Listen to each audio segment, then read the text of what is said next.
You're using your disabilities as a crutch, mister. Bipolar OCD, ADHD, general anxiety disorder, ODD, and crippling social anxiety and regular anxiety, plus complex regional pain syndrome, which locks you in your body and makes you a prisoner of your own mind and body. Plus, surviving all my friends, about 80% of them dying of overdose, murder, death, or just... and my house burning down to the ground, I have PTSD.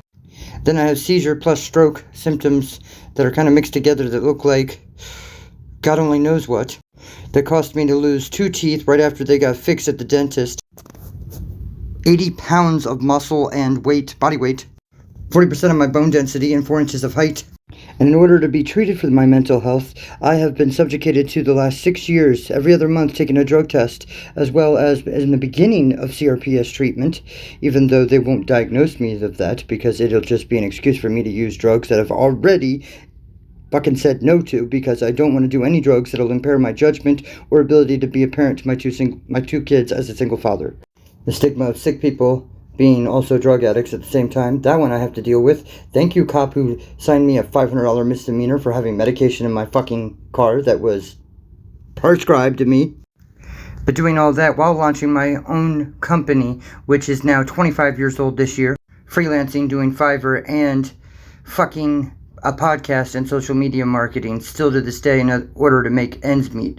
Because once I couldn't work anymore, the government, who owns the healthcare system, who owns the doctors who said I was sick, decided that they could manipulate the definition of what sick I am. But you're physically capable, aren't you there, buddy? I mean, mentally you may have a difficult time, but physically you can do things, right? Yeah, only because your doctors won't diagnose me with CRPS because there's no test for it, and therefore they just shrug emoji. Meanwhile, on the government's website for SSI and disability, I have 3 of like fucking 5 things you mentioned for mental health that could award me or qualify me for these programs.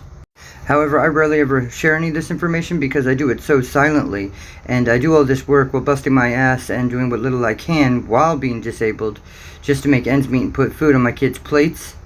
And you know what? I do it even though I'm still being bullied and looked down upon and feeling disgruntled by everyone around me who just doesn't understand or doesn't care. And yet I'm using my disability as a crutch. Like, oh my god, meth teeth. I've never done any drug but weed.